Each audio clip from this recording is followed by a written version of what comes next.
नमस्कार दोस्तों, स्वागत है आपका द न्यूज लॉन्चर के इस यूट्यूब मंच पर। दोस्तों, जाति जनगणना की सियासत, मंडल बनाम कमंडल की सियासत अब वो इस रफ्तार से तेज हो रही है जिसे रोकने के लिए भारतीय जनता पार्टी और संघ परिवार के पास कोई दूसरा रास्ता नहीं मिल रहा है। और खासकर तब जब मंडल की सियासत के सबसे बड़े सूरमा में से एक, वीपी सिंह के सबसे बड़े सिपह सलारों में से एक माने जाने वाले, और उस दौर की राजनीति में जब मंडल कमीशन की सिफारिशें लागू हुई थी, उस दौर में एक बड़ी महत्वपूर्ण भूमिका, वो भूमिका हालांकि मंडल लागू करवाने में नहीं थी, लेकिन मंडल के नाम पर सामाजिक विमर्श और अरिथमेटिक को बदल देने वाले एकमात्र नेता जो हम लोगों के बीच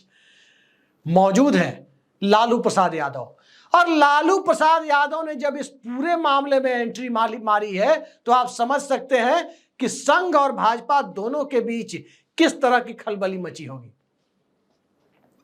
वो कान पकड़कर जाति जनगणना कराने की बात कर रहे हैं। वो यहां तक कह रहे हैं कि दंड बैठक करवाकर जाति जनगणना कराएंगे, यानी वो कान भी पकड़ेंगे, दंड बैठक भी कराएंगे। लालू यादव, भारतीय राजनीति में लालू यादव होना ये सबके बस की बात नहीं है। हर राजनेता की नकल की जा सकती है, हर राजनेता जैसा बनने का लोग सोच सकते हैं। राजनीति में जाने वाले लोग ये सोच सकते हैं, कोई इंदिरा गांधी बनना चाहेगा तो कोई नेहरू बनना चाहेगा तो कोई वाजपेयी बनना चाहेगा तो कोई कुछ और बनना चाहेगा, लेकिन लालू यादव बनना कोई चाह करके नहीं बन सकता, क्योंकि लालू यादव के अंदर जो कम्युनिकेशन स्किल है, अपनी बात को जमीन तक, लोगों तक आसानी से पहुंचा देने की जो कला है, वो इस देश में बिरले ही राजनेताओं के पास रही है। तो लालू यादव जब इस मुद्दे पर एग्रेसिव होकर के निकल रहे हैं, वो लालू यादव जिसने मंदिर के, हिंदुत्व की राजनीति के प्रचंड वेग में लाल कृष्ण आडवाणी को गिरफ्तार किया था, वो लालू यादव जब जाति जनगणना के मुद्दे को लेकर आक्रामक हो रहे हैं तो इसके मायने समझे जा सकते हैं। मायने इसलिए भी समझे जा सकते हैं क्योंकि कास्ट सेंसस की राजनीति, मंडल पॉलिटिक्स, नरेंद्र मोदी के उभार के बाद जब नए सिरे से आगे बढ़नी शुरू हुई है तो अब तक यह दिखाई दे रहा है कि यह उत्तर प्रदेश और बिहार की सीमाओं में कम से कम हिंदी भाषी भारत में बंधी हुई, और इसलिए बंधी हुई है क्योंकि उत्तर प्रदेश में एक पार्टी है, बिहार में एक पार्टी है, और इन दोनों पार्टियों का सीधा सीधा अलायंस राहुल गांधी की कांग्रेस पार्टी से है, जो इस मुद्दे को बहुत मजबूती से उठा रहे हैं।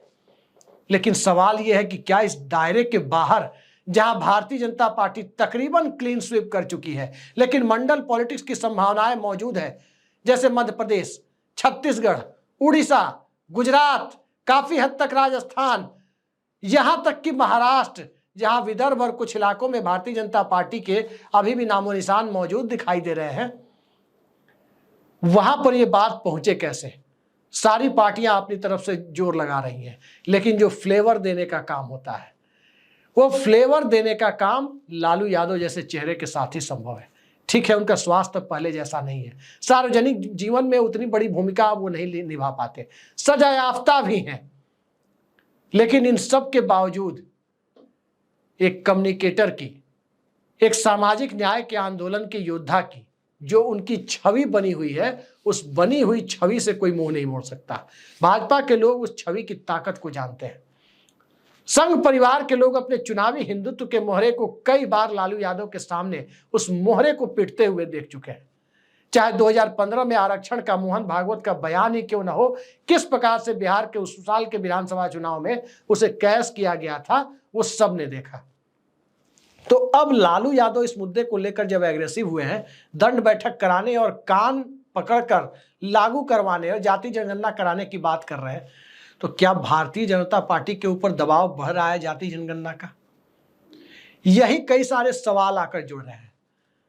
सवाल नंबर 1 कि क्या भारतीय जनता पार्टी जाति जनगणना कराएगी? बीजेपी की सरकार अभी केंद्र में है,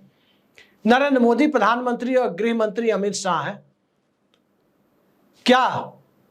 जाति जनगणना होगी? और जाति जनगणना होगी तो भारतीय जनता पार्टी का चुनावी हिंदुत्व कैसे बचेगा? संघ परिवार का एजेंडा कैसे बिखरने से बचेगा?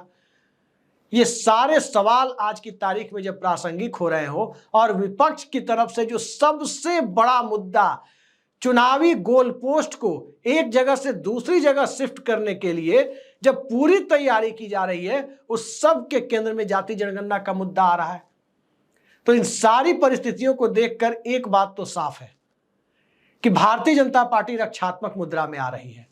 तभी केरल से आरएसएस की जो प्रतिध्वनि निकली है, जो आवाज निकली है, वो न तो जाति जनगणना की मांग को खुलकर स्वीकार करने के पक्ष में दिखती है और न ही उस मांग को नकार पा रही है। बीजेपी के लोग आज की तारीख में खुलकर विरोध कर पाने की स्थिति में नहीं है, और जब विरोध कर पाने की स्थिति में नहीं है तो जाति जनगणना हो क्यों नहीं रही है, यह भी एक सवाल है। और यह सवाल इसलिए भी है क्योंकि एक तरफ इंडिया गठबंधन की काफी बढ़ी हुई ताकत, दूसरी तरफ नरेंद्र मोदी के गठबंधन यानी एनडीए गठबंधन में जो परिस्थितियां विद्यमान है, उन परिस्थितियों में कई सारे राजनीतिक दल, जिसमें नीतीश कुमार की पार्टी है, चिराग पासवान की पार्टी है, दक्षिण की पार्टी है, महाराष्ट्र की पार्टियां हैं, उन सब जगहों से जब जाति गणना के समर्थन में आवाज उठनी शुरू हो गई है, तो नरेंद्र मोदी क्या सरकार बचाने के लिए भारतीय जनता पार्टी और संघ परिवार की राजनीति को हमेशा के लिए नस्तनाबूद करने वाला जाति जनगणना का फॉर्मूला लागू करने पर तैयार हो जाएंगे? आज की तारीख में जैसे जैसे इस मुद्दे पर विपक्ष आक्रामक हो रहा है, जैसे जैसे राहुल गांधी संसद से लेकर सड़क तक इस मुद्दे पर आक्रामक हो रहे हैं, सामाजिक न्याय की राजनीति का दायरा मंडलवादी पार्टियों से बाहर निकलकर अब कांग्रेस पार्टी की राजनीति में जात पर न पात पर मुहर लगेगी हाथ पर कहने वाली कांग्रेस पार्टी की राजनीति का भी समायोजन इसी सामाजिक न्याय की राजनीति के साथ हो रहा है। कौन जानता है भारतीय जनता पार्टी के चुनावी हिंदुत्व का समायोजन भी इसी राह पर करना पड़े। लेकिन बड़े धोखे हैं इस राह में, इस बात को याद रखना जरूरी हो जाता है, इसलिए क्योंकि ये सीधे सीधे कॉन्ट्राडिक्टरी कांग्रेस पार्टी के नहीं था। कांग्रेस पार्टी की जात पर न पात पर की बात एक नारा जरूर था, लेकिन सामाजिक न्याय उसका एक हिस्सा था। कालेलकर कमीशन कांग्रेस ने बनाया था ओबीसी के लिए, भले ही सिफारिशें लागू उनकी नहीं हो पाई, इस वजह से नहीं हो पाई क्योंकि उसमें सभी धर्मावलंबियों के, सभी धर्मों के पिछड़ेपन की पहचान नहीं की गई थी, बल्कि सिर्फ बहुसंख्यक हिंदुओं के पिछड़ेपन की पहचान की गई थी। तभी जाकर बाद के दौर में मंडल कमीशन आया, जिसमें कालेलकर कमीशन में जो चीजें छूट गई थी उन सब को जोड़कर एक बृहद डेटा तैयार हुआ, और उस डेटा को लागू करने के लिए 1990 में रामो वामो की वीपी सिंह सरकार ने लागू किया। लेकिन आज न तो रामो वामो है, न ही वीपी सिंह है, न ही शरद यादव है, न ही मुलायम सिंह यादव है, न ही रामविलास पासवान है, बल्कि उस दौर में भी बिहार के मुख्यमंत्री पद पर आसीन मंडल रैली करने वाले लालू प्रसाद यादव हैं। और लालू प्रसाद यादव इस मुद्दे पर जिस तरह की राजनीति कर रहे हैं, एक तरफ ये नीतीश कुमार के सामने राजनीतिक मजबूरियां पैदा कर रहा है कि वो अपने गठबंधन को पर पुनर्विचार करें, दूसरी तरफ भारतीय जनता पार्टी और संघ परिवार को अपने एजेंडे को छोड़ने पर, सोचने पर मजबूर कर रहा है। लेकिन उनके हाथ इसलिए रुक रहे हैं क्योंकि उनकी पूरी राजनीति वहां खत्म हो सकती है। हालात दरअसल ये है कि अगर उन्होंने नहीं कराया, दूसरी सरकार आएगी, अगर उसने करा दिया, तब भी उनकी राजनीति खत्म होगी। ये द्वंद्व जब वहां पर चल रहा है, सियासत एक नाजुक मोड़ पर खड़ी है। भारतीय जनता पार्टी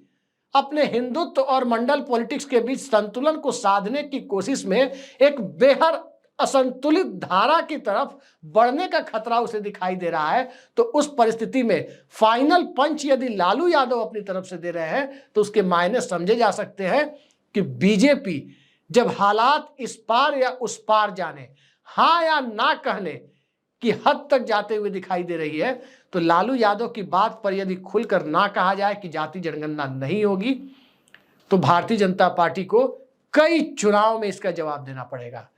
वहीं लालू यादव जिस प्रकार से राहुल गांधी की बात को इंडोर्स कर रहे हैं, जिस प्रकार से नीतीश कुमार की बात को इंडोर्स कर रहे हैं, दंड बैठक कराने और कान पकड़ने की बात कर रहे हैं, उसके बाद की सियासत में जो अलग अलग सामाजिक समूह पिछड़े वर्ग के बीच भी एक दूरियां बनाते हुए दिख रहे थे, जहां कहा जा रहा था कि उत्तर प्रदेश में यादव बनाम गैर यादव की राजनीति में अखिलेश यादव की राजनीति कमजोर हो गई, जहां कहा जा रहा था कि यादव बनाम गैर यादव की, यानी dominant OBC versus non dominant OBC की राजनीति में बिहार में राष्ट्रीय जनता दल सत्ता से दूर हो गई।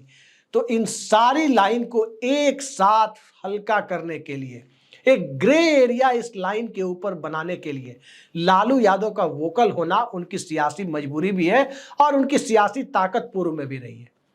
अखिलेश यादव ने इस बार यह प्रूफ करके दिखाया कि जो ग्रे एरिया बनाने की जरूरत थी, क्योंकि जो बाइनरी खींची हुई थी यादव बनाम गैर यादव की उत्तर प्रदेश में, वो काफी हद तक इस चुनाव में टूटी है, उनके पीडीए ने तोड़ा है। लेकिन कुछ इससे ज्यादा और ज्यादा मजबूती से तोड़ने की जरूरत है, क्योंकि याद रखिए भारतीय जनता पार्टी को भी उत्तर प्रदेश में जो 33 सीटें आई है,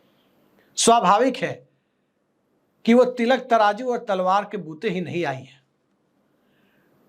वो सीटें आने के पीछे, उतनी सीटों तक पहुंचाने के पीछे पिछड़े वर्ग का एक कंसिडरेबल सपोर्ट